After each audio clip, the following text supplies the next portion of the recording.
Kia ora koutou, no mai, hoki mai, welcome back. This is a video about the new moon in Gemini that's coming up on Monday. And before I get into the video, I want to tell you a little story about my last new moon experience. So you can skip ahead if you want to skip that. So my name is Fiona of sunandmooncalendar.nz. Last new moon, I had a little spot that I went to find at the morning of the new moon, and I felt quite proud of myself because I'd got up early to go and sit with it and get centered and be present with that new moon. So I was sitting down, I got myself settled and closed my eyes and did that little thing with my fingers. It felt really nice. And then from a track that was not far behind me came a really loud scraping noise early 8:30 in the morning on a Sunday morning. It was a bike track, but this wasn't a bike. It almost sounded something like a lawnmower with no wheels, like really kind of angry scraping noise, and it just went on and on and on. I don't know what somebody was dragging along that track. I didn't go and look, but as I was sitting there with that noise behind me, I was thinking, is this symbolic of the month I'm going to have? This is the moment of the new moon?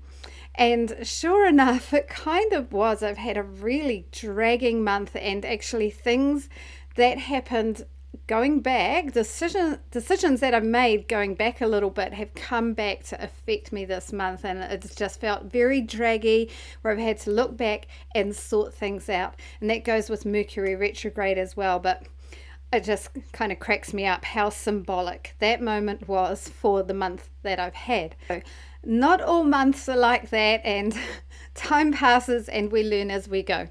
And if anyone else would like to put some stories of their last new moon or Mercury retrograde and what you've been doing, I've got my computer fixed. I've been going back over stuff, and this is all part of Mercury retrograde.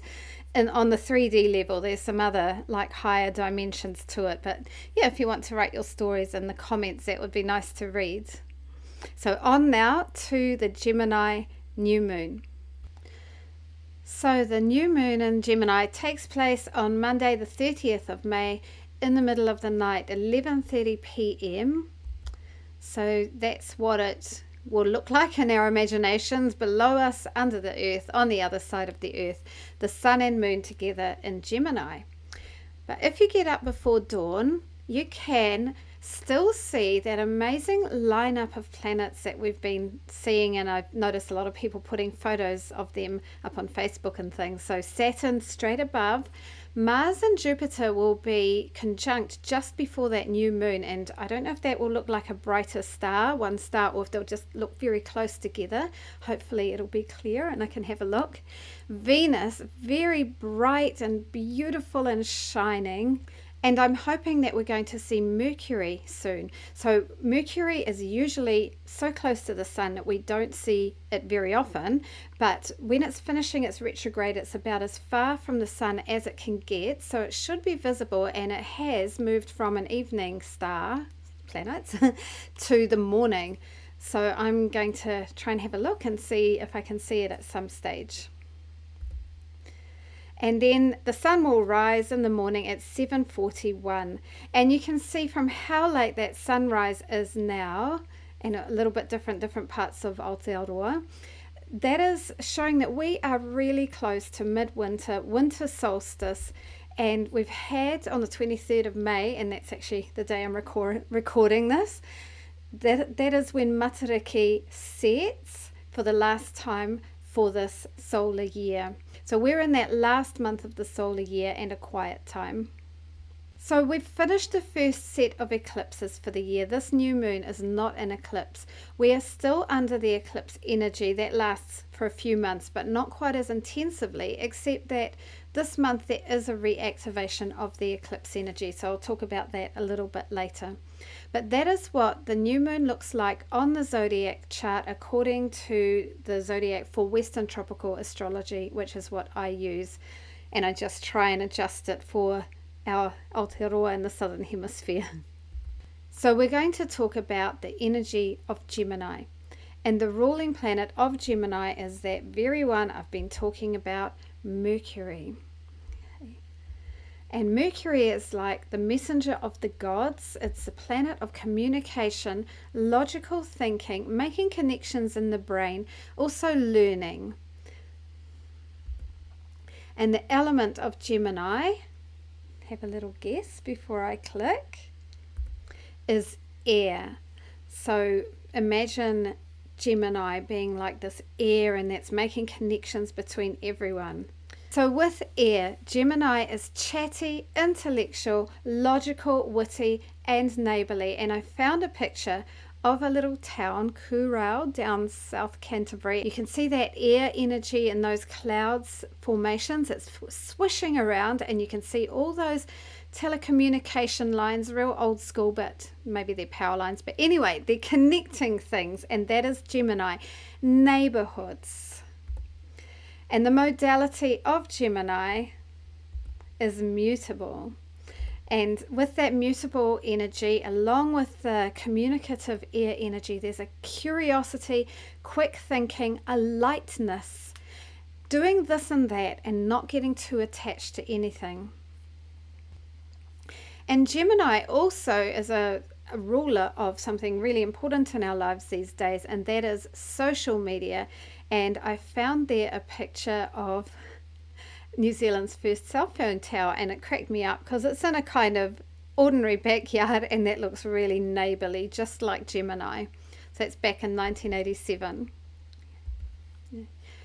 So at new moon, take some time, a few days, to pause, rest, and contemplate. And this is even more so because we still have Mercury retrograde at the time of the new moon. And start things when you can see the crescent moon or after Mercury starts going forward, which is 3rd of June, but yeah, you might want to wait till the 4th. So let's look at what else is going on this new moon in Gemini. It's a little bit interesting. We've got Mars and Jupiter coming together in Aries, and we're also going to talk about the point at which Mercury turns direct. So first of all, when Mars comes conjunct with Jupiter, this will bring out the Mars energy together with the Jupiter energy. Mars is about our fighting spirit, desire, passion, motivation, and ready to fight for a cause. Mars needs a cause to fight for. And with Jupiter, that cause is likely to be something to do with justice and rightness. And Jupiter also has this expansiveness. So we'll need to make sure that we don't go too far with our fighting energy, and instead use that energy for good, fighting for a good reason, fighting in a way that's actually going to be effective. So being strategic is a good idea. They're both also in Aries, and Aries is very energetic. So notice that and think about what you do want to fight for. So let's talk about Mercury retrograde. Mercury, the ruler of this new moon. Mercury went into Gemini, and then it moved back into Taurus. So it was like breaking this new ground in Gemini, and then it's been called back to where all the other planets have been. Not all of them, but you know, there's been all this energy in Taurus. All that time that it's retrograde, around 3 weeks, we have delays, communication issues, some tech things going on, and that's all part of it. It's a time for redoing and reviewing. On a bigger picture level, it's interesting the point that Mercury is going back to, because it is going back to the very point that the lunar eclipse happened. Okay, so that Scorpio full moon eclipse, that was a very powerful one. Mercury is going to trigger that energy again. And because Mercury is very much about normal day-to-day life things, this is almost like it's bringing that eclipse energy into our daily lives. So we'll look at those energies of that eclipse. For one, it was square to Saturn. This can be about restriction and blockage. That's the hard part. So with that, we need to do our adulting, be patient, and show up. But we also need to remember unconditional love, bigger picture, we are all one love, because we also have Neptune sextile to that and helping things. This is also an opportunity to see past the daily grind that Mercury retrograde and Saturn might be bringing and look to what is the bigger picture. Thinking back to those dreams that you had with the Neptune-Jupiter conjunction last month, noticing what's coming up for you intuitively about where you want to be, where you want to be going, seeing past the trees so that you can see the forest. And the other point that's being triggered is Pluto, and Pluto is trine to Mercury at that point that Mercury turns around. And Pluto, as you know from that Scorpio full moon, is about transformation and deep psychology, and also, like Neptune, very intuitive. Things to think about this Gemini new moon. For the first few days, while Mercury is retrograde, the ruler of Gemini, what do you need to revise, review, fix up, and redo, or research? What do you need to go back over? And thinking now about that Gemini neighborly energy, sisters and brothers energy. Who do you want to connect with? Who do you need to connect with?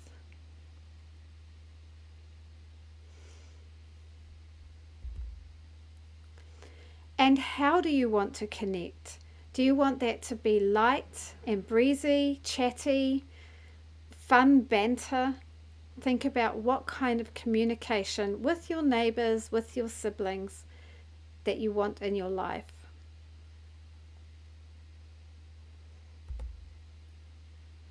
What do you want to learn? Gemini is great at learning, and this will be neighborhood learning. It won't be so much university courses. Short courses that you can do locally.